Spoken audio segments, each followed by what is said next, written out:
Hola, ya estamos en un blog más de tu canal Charlas con Alex Sierra.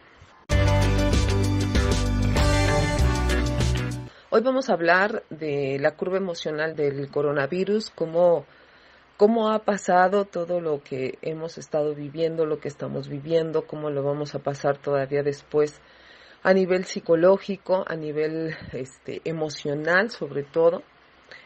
Parece que hemos llegado al pico y creo que también ya lo hemos pasado un poquito, hemos llegado al punto máximo de contagio de este COVID.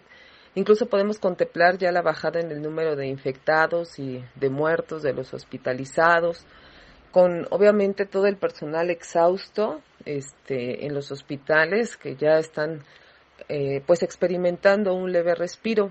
Sin embargo, emocionalmente todavía en los últimos metros de su vida, que son los más difíciles, los más cansados y los más lentos, pues obviamente ya hay un cansancio extremo en todas estas situaciones. Además, en este contraste con los datos relacionados con el contagio del virus, no está claro si hay un pico en el coste psicológico, cuánto durará y si después habrá una bajada. Es más, se habla ya de una segunda ola en la salud mental, la que vendrá después no solo por lo vivido, sino también por todo lo que tendremos que afrontar a medio o a mediano o a largo plazo. En el presente nos encontramos cada vez más desganados, menos motivados, más tristes, más ansiosos, incluso menos enfadados. La sensación es básicamente como estar muy abatidos.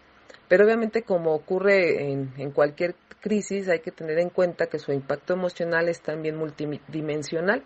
La situación que estamos atravesando tiene ciertas características y crea unas dinámicas que para las personas, incluso para los más adaptados y los más funcionales, son especialmente complicadas a gestionar psicológicamente y conllevan gran riesgo de malestar y sintomatología ansioso-depresiva.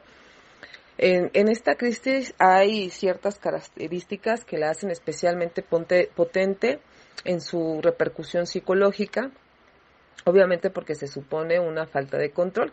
Y algunas de estas características pues son el miedo por nuestra salud física y sobre todo por enfrentar una muerte, la existencia de duda permanente sobre lo que es lo correcto y qué es lo que uno debería estar haciendo o no haciendo y sobre todo lo que está pasando.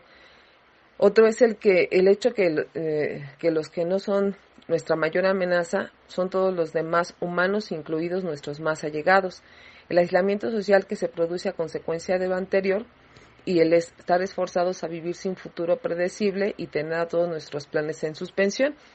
El control percibido sobre nuestras vidas es el pilar fundamental de nuestra salud mental y sentir que no lo tenemos pone en peligro dicha salud. Teniendo estas características, la crisis del COVID-19 ha creado adicionalmente ciertas dinámicas que también sabemos que ponen a prueba los recursos psicológicos. Como estas circunstancias no se ha dado en el mundo occidental de esta forma anteriormente, la estamos comparando con experiencias similares, así que las analogías que han surgido han sido una guerra, un duelo o un evento traumático para muchísimas personas. La presente situación se parece a una guerra en la que hay un enemigo que es el virus, obviamente, y que puede matar, que nuestra libertad de movimiento se ve quebrantada y la vida diaria alterada, que hay una primera línea de combate, la que libra el personal sanitario en los hospitales, y un soporte de inteligencia organizada que les apoya y dirige. En este caso, pues es la investigación. Adicionalmente, hay daños también colaterales importantes en términos sociales, como la falta de escolarización, el cese de negocios y mercados y el paro en muchísimas colonias, en muchísimos países. Los efectos psicológicos de guerra suelen ser los asociados con un estrés grave, miedo o ansiedad, hay una impotencia, indefensión aprendida o depresión y apatía son algunos de los síntomas más habituales entre las personas que se ven expuestas a una situación de guerra. O sea, la guerra que estamos obviamente viviendo ante esta pandemia. Muchos han notado este tipo de sentimientos desde que empezó la crisis del coronavirus. Por otro lado, la crisis desata la propagación del virus más bien la crisis que se ha desatado por la propagación de este virus ha supuesto pérdidas importantes con sus consecuencias de duelo, obviamente, que son algunas de la libertad de movimiento, de la rutina diaria, de los planes del futuro, del contento físico con otras personas, de la vida social.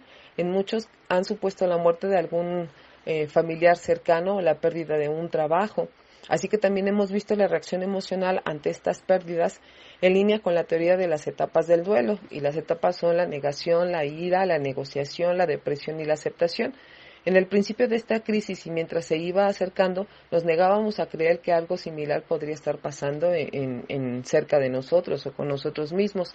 Cuando nos encontramos casi de repente inmersos en un balance diario de miles de contagios y enfermos y centenares de muertos, obviamente la ira se apoderó de nosotros, dirigida a quienes nos daban una razón cualquiera. La negación vino después y hubo un planteamiento del tipo si hubiera hecho esto o si solo hubiera hecho aquello y si yo solo espero que, fuera de la temática diaria que cada uno de nosotros vivimos. Cuando nos dimos cuenta de las proporciones reales de las circunstancias con familiares, amigos y conocidos enfermando y muriendo muy cerca de nosotros o quedándonos sin trabajo, obviamente sobrevino una gran depresión a nivel mundial y esta se vio intensificada y en el momento en que muchos todavía se encuentran, cuando la perspectiva de cualquier vuelta a la normalidad se alejaba más y más en el futuro. La sensación de cansancio, la tristeza, la falta de esperanza y motivación, incluso la desesperación, están presentes en el día a día de muchas personas. Sin embargo, algunos ya han movido o se están moviendo hacia la aceptación, asumiendo que esto es lo que hay y que dentro de este marco se tiene que tomar las decisiones, organizar la vida y adaptarse a todo lo que se está viviendo y todo lo que está sucediendo a nuestro alrededor. La situación que tenemos ahora se podría entender también como una experiencia traumática, ya que según la Organización Mundial de la Salud, el trauma ocurre cuando la persona ha estado expuesta a un acontecimiento estresante o una situación estresante, tanto breve como prolongada, de naturaleza excepcionalmente amenazadora o catastrófica que podría causar un profundo desconfort en casi todo el mundo.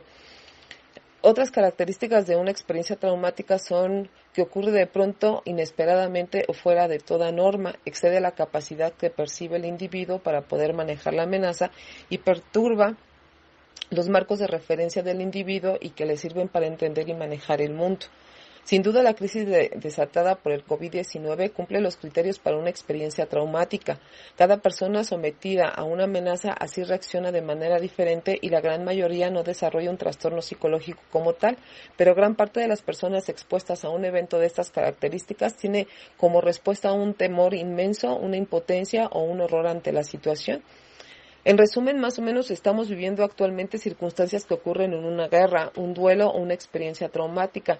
Aunque los estresores psicosociales no se asumen necesariamente para producir un impacto emocional y las personas no reaccionamos a ellos así, nos hacemos una idea de las varias dimensiones que tiene esta crisis y la manera compleja en la que nos afecta. Siendo esto así, la población en general, para los que están enfermando del virus o ya murieron en estas circunstancias, se les añade otra vertiente con sus correspondientes emociones. El miedo más profundo de si se van a recuperar, la ansiedad que produce la falta de información concreta y la duda permanente sobre cómo se debe actuar y cuándo se debe actuar. Para los enfermos que han requerido hospitalización, el trance emocional es aún más intenso y para sus familias el coste emocional del aislamiento del paciente y de la falta de información sobre su estado han sido muy altos. Por último, los que han perdido un ser querido han tenido una experiencia que se añade a todo lo anterior. Aunque el duelo es parte de nuestra experiencia humana, la muerte de personas por coronavirus junta una serie de circunstancias que han demostrado ser factor de riesgo para un duelo complicado. El duelo complicado se llama trastorno del duelo prolongado y se caracteriza por la sintomatología que excede lo que es un duelo normal y que además impide el funcionamiento normal de las personas. Es de interés que los factores de riesgo para sufrir este trastorno incluyen la muerte brusca o inesperada, la inhabilidad de entender la pérdida, la carencia de información y apoyo institucional y el aislamiento social que todos estamos viviendo, y obviamente todas estas características se pueden dar en los muertos por coronavirus. En esta fase inicial, los humanos, cuando dudamos, es cómo entender o interpretar esta situación. Buscamos señales en los demás para que nos ayuden a decidir. Es un fenómeno ampliamente estudiado en psicología social y sabemos que cuando más ambigua la situación y menos conocimiento tiene la persona sobre ella, más gira hacia los demás para saber cómo actuar. La situación que estamos viviendo cumple estos criterios. Es cambiante y ambigua y nos resulta desconocida, así que la tendencia es de mirarse los unos a los otros inconscientemente, buscando una manera adecuada de interpretar nuestra realidad y llegamos a tener el fenómeno de contagio emocional. En este caso ha producido sentimientos y conductas excedidas en la sociedad. En toda esta situación que se ha estado viviendo, ha habido cantidad de separaciones, incluso ya algunos divorcios, golpes hacia las mujeres, unas tremendas golpizas, se han descubierto infinidad de infidelidades, ha habido abusos sexuales ante los menores por todo este contagio emocional que nosotros estamos viviendo. En un principio muchos atacaron a los supermercados para hacer provisiones ante el miedo de lo que podría venir, contra cualquier lógica o política anunciada, imitando lo que hacían los demás por si acaso. A la vez empezaron a circular teorías sobre lo que se podía o no, los que podían contagiarse o no podían contagiarse del virus, y no había otro tema de conversación que los datos ofrecidos sobre la expansión de este. En un segundo momento se tenía a los niños dibujando soles y todo estaba bien.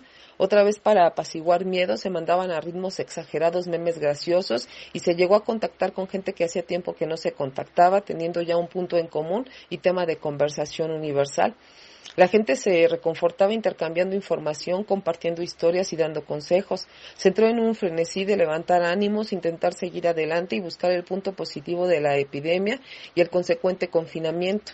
En este ambiente también surgió la convicción de que el tiempo de confinamiento era un tiempo de aprovechar. Aparentemente podríamos haber aprovechado todo este tiempo, un tiempo en el que se iban a terminar todos los proyectos pendientes, pasar tiempo de calidad con la familia y hacer todo el ejercicio que nos había olvidado hacer por ciertas circunstancias. El problema es que todas estas situaciones tal vez se cumplieron o no se cumplieron desde un principio, pero ya para esta etapa de este confinamiento, obviamente todo se salió de nuestro alcance, se nos salieron muchas situaciones de las manos, tanto a la familia, a los amigos, a toda la gente que nos rodeaba.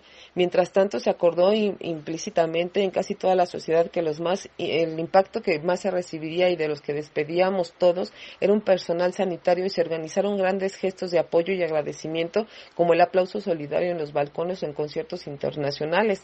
Pero después, obviamente, la gente empezó a atacar a toda esta gente que estaba trabajando en los hospitales, sobre todo a las enfermeras. Hubo muchísimos casos en los que asesinaron y quemaron a gente que sabían que trabajaba en un hospital, previniendo supuestamente un contagio. Contrasto con el sentimiento anterior, el rechazo furioso a los gobiernos y a sus gestiones, con artículos incendiarios, intentos de llamar a la resistencia contra los medios oficiales, potenciando todo esto lo potenció el miedo, la impotencia y la rabia creada por las propias situaciones que se estaban viviendo. En esta primera fase, la complicación psicológica añadida vino además por la fácil propagación a través del Internet de burlos, sobre toda la temática relacionada, los números de enfermos y muertos, nuevos descubrimientos científicos, planes ocultos de los gobiernos y las conspiraciones internacionales. O sea, se dio una información incluso negativa, se empezaron a propagar información que no era cierta, y esto obviamente todavía creó una psicosis muchísimo más grande que la que tenía que haberse vivido dentro de la misma sociedad. El resultado ha sido tan agotador emocionalmente que ya agarrarse por miedo o desconocimiento a narrativas tan contagiosas como el virus intensificaron el malestar, produciendo más miedo, más desesperación, más ira y más ansiedad.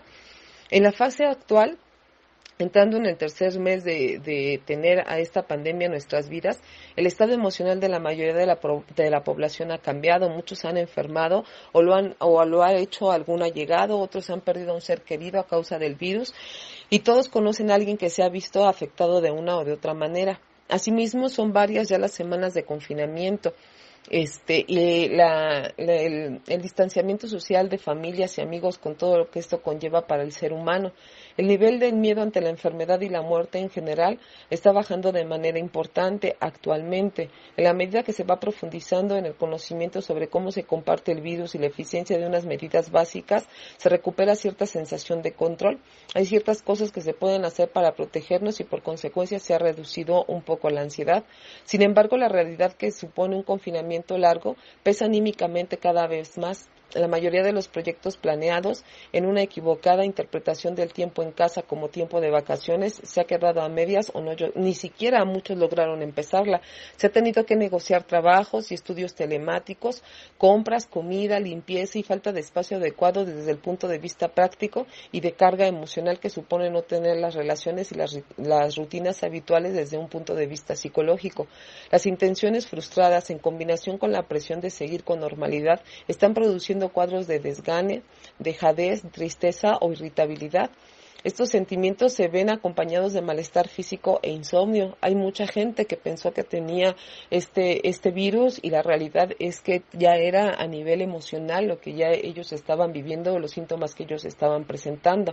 Aunque han insistido en la importancia de mantener una rutina y un cierto nivel de actividad física, mucha gente no ha llegado a conseguirlo. Pero incluso en los que lo han hecho, la presión psicológica se expresa a menudo en trastornos de sueño y cansancio físico. Ambos fenómenos se ven aumentados por la falta de actividad física regular y por la falta de control con el aire libre y la naturaleza. La comunicación digital, que en un principio ayudó mucho a sobrellevar el aislamiento físico, ha empezado a cansar. Para muchos pasó de ser un apoyo emocional a ser algo que les produce irritación y rechazo por hablar siempre del mismo tema o tristeza por acentuar el hecho de que no se puede ver y tocar a las otras personas. En lo emocional es probablemente que estemos pasando ahora lo peor y que efectivamente entraremos en breve en la baja de la curva emocional. Entonces vamos a seguir con todas las indicaciones que nos están dando,